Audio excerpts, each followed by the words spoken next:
स्वागत है आपका। मैं Vivek Bindra, founder and CEO बड़ा बिजनेस.com। आज मैं भी आपको वो 36 कारण बताऊंगा जिनके कारण आपका बिजनेस नेगेटिव ग्रोथ में चला जाता है। पहला कारण क्या है? Building something that people don't need. आपने कुछ ऐसा बना दिया लोगों को चाहिए ही नहीं। User unfriendly product, ignoring the customers need. Customer आपसे तब नहीं लेता जब उसको चाहिए। कस्टमर तो आपसे माल तब खरीदता है जब उसको चाहिए ही चाहिए। दूसरा, हायरिंग पुअरली और नॉट द राइट टीम। एक बात बताएं आपको, कभी कभी सस्ता आदमी ज्यादा महंगा पड़ जाता है। रॉन्ग हायर आपको डिसरप्टिव पड़ता है, नेगेटिव पड़ता है, कॉस्टली पड़ता है, बहुत परेशान करता है। तीसरा कारण, लैक ऑफ फोकस। आप बहुत सारे काम कर रहे हैं, बहुत सारे प्रोडक्ट बना रहे हैं, बहुत सारी टेरिटरी में जा रहे हैं, बहुत सारे मार्केट के अंदर जा रहे हैं, बहुत सारे काम करने का प्रयास नहीं करना चाहिए। कंप्लीट फोकस होना चाहिए, जो बिजनेस में फेलियर का बड़ा कारण बन जाता है। चौथा कारण, stuck in legal issues. Compliances और लीगल इश्यूज को पूरी तरह से फॉलो ना कर पाना। पांचवा, failure to execute sales and marketing. Sales and marketing की राइट स्कीम ना लेके आ पाना। आप उसको अपसेल और क्रॉस सेल और रीसेल ना कर पाना। राइट प्राइसिंग स्ट्रैटेजी नहीं रख पाना। उसको ढंग से मार्केट नहीं कर पाना, महंगा मार्केट कर देना। अगला है गेटिंग आउट कंपीटेड। ऐसा बिजनेस मॉडल तो नहीं बना दिया कि कोई भी आए आपको आके ठोक दे, खराब कर दे, बर्बाद कर दे। नॉट ट्रैकिंग कॉम्पिटिटर्स और टू मच कॉम्पिटिशन। ऐसे बिजनेस में तो नहीं चलेगा जिसको कॉपी करना आसान है, कोई भी कर लेता है, कहीं भी कर लेता है। अगला है not having the right partners और को फाउंडर्स। कहीं गलत पार्टनर और गलत को फाउंडर तो नहीं ले लिया। जब इनके बीच में आपस में झगड़ा होता है तो टेंशन बहुत बढ़ जाता है। को फाउंडर और पार्टनर ऐसा होना चाहिए कि अगर आप फेल हो गए तो आपका साथ दे सकें और दोनों की कॉम्प्लीमेंटिंग स्ट्रेंथ होनी चाहिए। अगली गलती आप क्या करते हैं? कैश बर्न या फिर not been able to raise money. कभी कभार यह बहुत बड़ी गलती होती है। पैसा जल्दी खत्म हो जाता है, बर्बाद हो जाता है, या शुरू में ला ही नहीं पाते, फंड रेजिंग कर ही नहीं पाते। पैसे की कमी से भी आपका बिजनेस बर्बाद होता है। अगली गलती, not been able to execute a pivot और not learning from your failures. क्या मतलब हुआ इसका? इंप्रूवमेंट साइकिल नहीं बिल्ड करना। अगली गलती, या फिर रेजिंग टू मच मनी, फालतू पैसा इकट्ठा करके ले आए। अगली गलती, लैक ऑफ प्लानिंग। आप बिना जर्नी को प्लान किए बिजनेस में चले जाते हैं।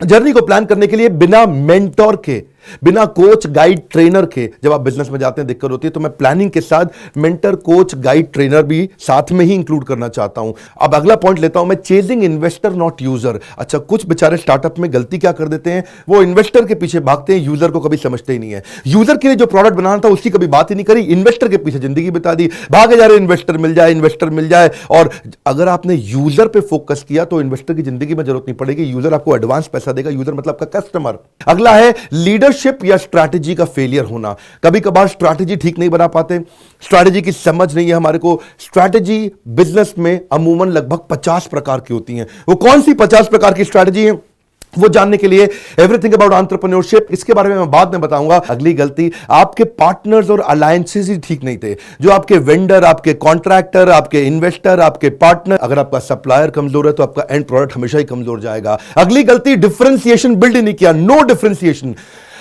ये बहुत इंपॉर्टेंट पॉइंट है। ये थोड़ा कॉम्पिटिटिव एडवांटेज मैं बता चुका हूं, उससे थोड़ा मिलता जुलता है। डिफरेंशिएटर का मतलब क्या हुआ? कस्टमर क्यों आपके पास आएगा। और अगली गलती क्या करते हैं? आप बिजनेस मॉडल ही ठीक नहीं बनाते। बिजनेस मॉडल, बिजनेस कौन से मॉडल पे चलेगा, मेथड और मॉडल पे बिजनेस चलता है। केएफसी कहां चले गए? केएफसी के फाउंडर, मैकडॉनल्ड्स के फाउंडर, बड़े बड़ी ऑर्गेनाइजेशंस के फाउंडर किधर हैं? पेप्सी का फाउंडर, कोका कोला का फाउंडर। बिजनेस मॉडल अच्छे बना के चले गए, आज तक दुनिया में उनके बिजनेस चल रहे हैं। अगला क्या होता है? Revenue model. अगर रेवेन्यू मॉडल भी नहीं है आपका, कि अब कमाएगा कैसे बिजनेस? रेवेन्यू मॉडल और बिजनेस मॉडल अलग अलग चीजें हैं। बिजनेस मॉडल है कि स्केलेबिलिटी कैसी आएगी, पर रेवेन्यू मॉडल क्या है? पैसे की इनकम होने की संभावना क्या है। अगली गलती, over expansion. Expansion without right margin is committing suicide. ज्यादा एक्सपैंड नहीं करना क्योंकि स्केल किल्स। अगला तकलीफ क्या है? आपके कहीं बैड डेट तो नहीं बढ़ रहे, कहीं ऐसे लोग तो नहीं जो पैसा लेके भाग ही गए। अगली गलती, macro economic factors. Macro economic factors अमूमन आपके हाथ में होते ही नहीं। ये कौन से फैक्टर्स हैं? ये है कि अर्थक्वेक आ गया, या कोई जैसे अब कोरोना वायरस के कारण बेचारे कईयों के बिजनेसेस बर्बाद हो रहे हैं। अगला, स्लो एग्जीक्यूशन। आपको एग्जीक्यूशन के फ्रेमवर्क से नहीं मालूम, कि आपको फ्रेमवर्क बनाने नहीं आते कि मैं एग्जीक्यूट कैसे करूंगा, ट्रैक कैसे करूंगा, स्कोर बोर्ड कैसे बनाऊंगा, रिजल्ट कैसे चेक करूंगा। अगला है रॉन्ग टारगेट एंड पोजिशनिंग। आप कई बार आपको समझ ही नहीं आता कि आप कौन है, वैल्यू फॉर मनी प्रोडक्ट है, आप प्रीमियम प्रोडक्ट है। आप टाउमी की अपनी पोजिशनिंग है, एप्पल की एक अपनी पोजिशनिंग है, मारुति की अपनी पोजिशनिंग है, मर्सिडीज की अपनी पोजिशनिंग है। अगली गलती प्रीमेच्योर स्केलिंग। अभी सही समय आया ही नहीं, आपने एडवर्टाइजमेंट शुरू कर दिया, आपने एक्सपेंशन शुरू कर दिया और बिजनेस को बड़ा करना शुरू कर दिया। आगे चलते हैं, इग्नोरिंग यूजर्स फीडबैक। आपने कभी चेक ही नहीं किया, कोई मॉडल ही नहीं बनाया, कोई मेथड ही नहीं बनाया कि कस्टमर आपको आपके बारे में बुरा भला कैसे बोल के जाए। पॉइंट लैक ऑफ प्रॉफिट और कैश, दोनों अलग अलग चीजें हैं।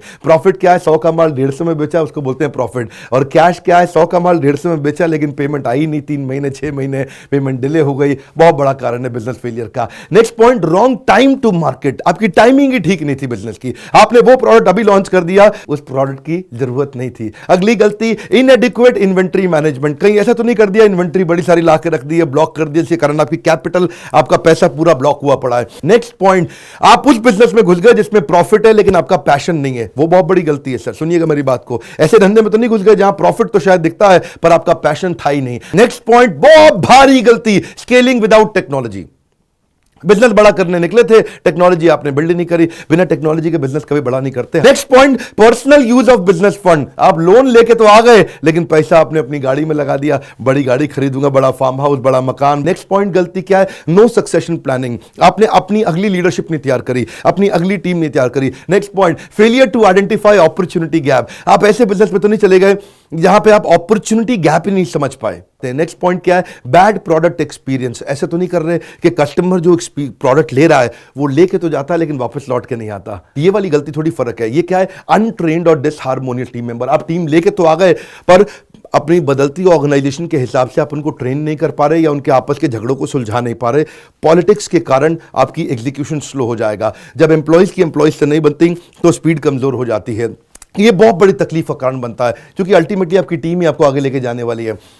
36वां पॉइंट, जबरदस्त LTVC यानी कि long term value of customer. आप ऐसा कस्टमर नहीं बिल्ड कर पाए जो बार बार आपसे ट्रांजैक्शन करता रहेगा। आप ऐसा कस्टमर प्रोडक्ट बिजनेस नहीं बिल्ड कर पाए जिसमें रिकरिंग रेवेन्यू आता रहेगा। आप ऐसा कस्टमर प्रोडक्ट बिजनेस नहीं बिल्ड कर पाए जिसमें आपको पैसिव इनकम बाद में अपने आप आता रहेगा।